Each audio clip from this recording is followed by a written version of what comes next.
wabarakatuh. Selamat pagi anak-anakku semuanya. Bagaimana kabar kalian hari ini? Apakah semuanya sehat? Alhamdulillah. Baik, sebelum melangkah ke pembelajaran hari ini, alangkah baiknya kita sama-sama membaca doa sebelum belajar ya anak-anak. Bismillahirrahmanirrahim. Raditu billahi rabba wa bil islami dina wa bi muhammadin nabiyya wa rasulah. Rabbi zidni ilma warzuqni fahmah waj'alni minas sholihin. Amin ya rabbal alamin. Jangan lupa kalian tulis nama dan nomor absen di link di bawah ini. Oh iya, anak-anak jangan lupa untuk tetap menjaga kesehatan dan patuhi protokol kesehatan untuk mencegah berkurangnya angka peningkatan COVID-19. Mari kita simak video berikut ini.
Baik, sebelum melangkah ke pembelajaran hari ini, Ibu memiliki sedikit cerita untuk kalian ya anak-anak.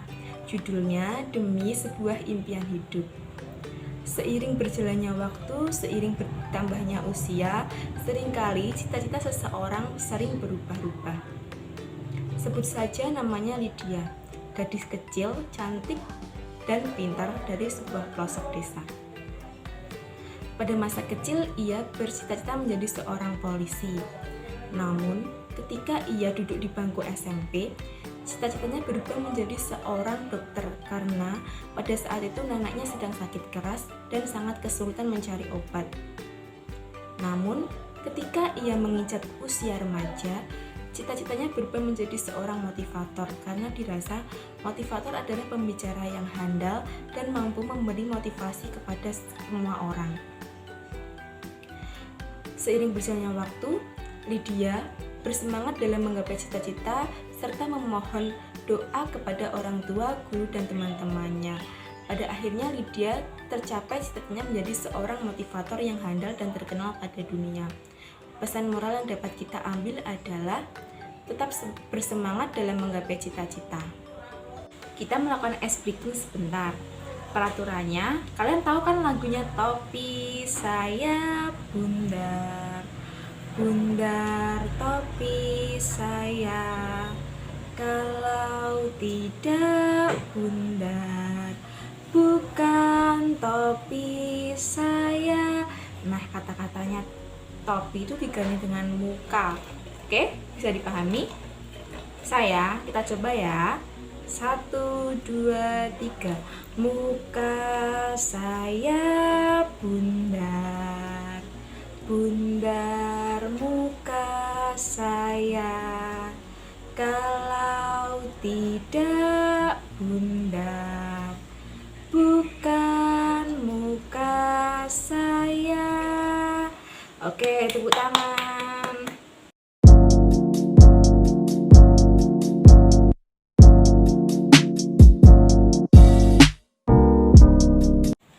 Baik, materi kita hari ini adalah tentang APBN dan APBD. Tujuan-tujuan pembelajarannya adalah yang pertama, siswa diharapkan dapat memahami pengertian APBN dan APBD. Yang kedua, siswa diharapkan dapat memahami fungsi-fungsi APBN dan APBD. Yang ketiga, siswa diharapkan dapat memahami tujuan penyusunan APBN dan APBD. Yang keempat, siswa diharapkan dapat memahami pengaruh APBN dan APBD terhadap perekonomian.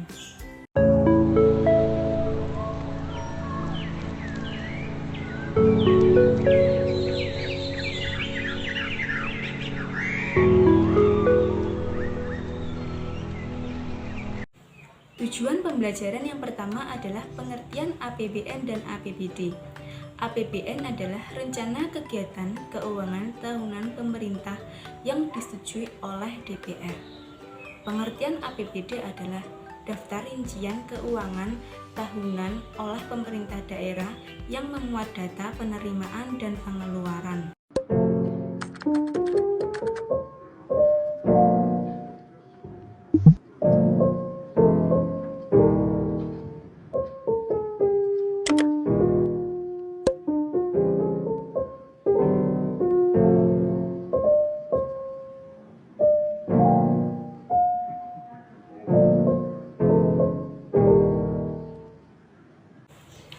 Tujuan pembelajaran yang kedua adalah fungsi-fungsi APBN dan APBD.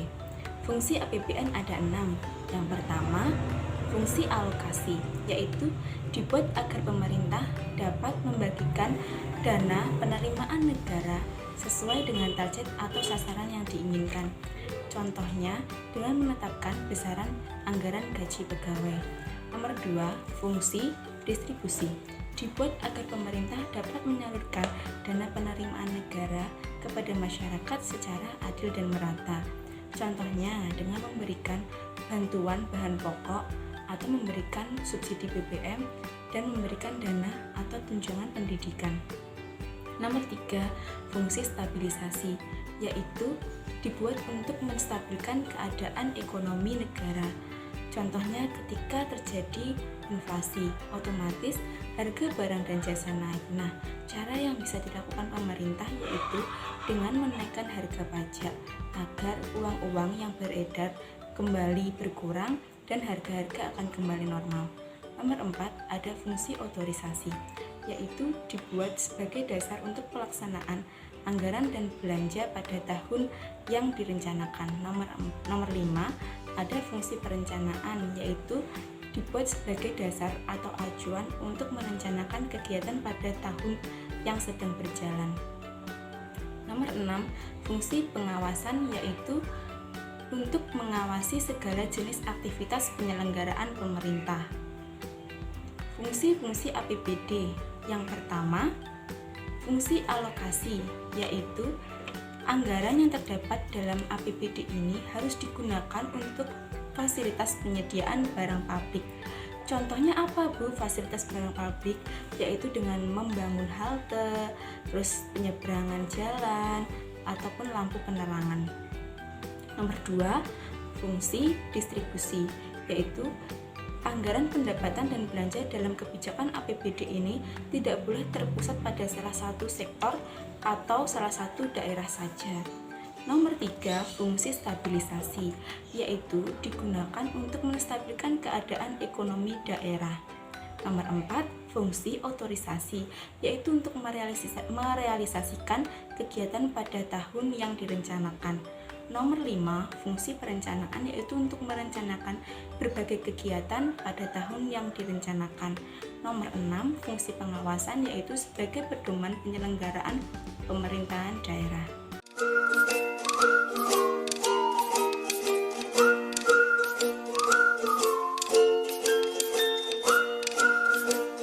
Sekarang kita masuk ke tujuan pembelajaran yang ketiga ya anak-anak, yaitu tujuan penyusunan APBN dan APBD.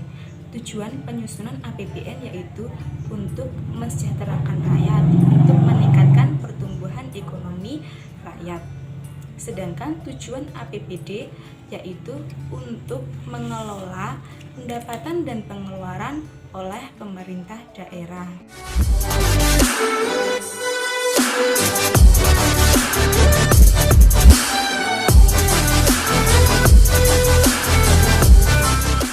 Tujuan pembelajaran yang keempat yaitu pengaruh APBN dan APBD terhadap perekonomian.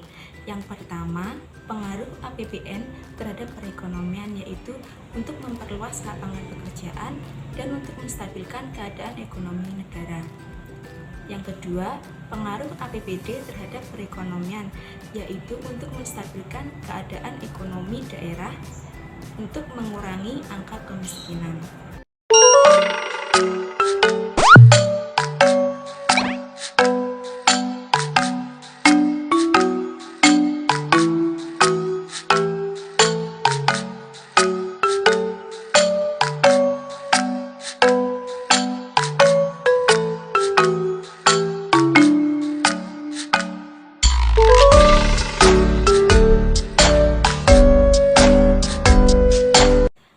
Sekarang Ibu akan membagi kalian menjadi dua kelompok ya. Untuk kelompok yang pertama, bisa ditulis soalnya terlebih dahulu ya. APBN disusun dalam bentuk titik-titik. Sudah? Oke.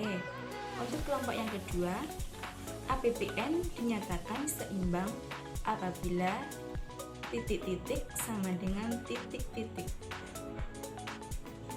Sudah bisa dipahami ya? Baik, untuk jawabannya nanti silahkan kalian mengirim melalui G-form yang sudah Ibu buatkan.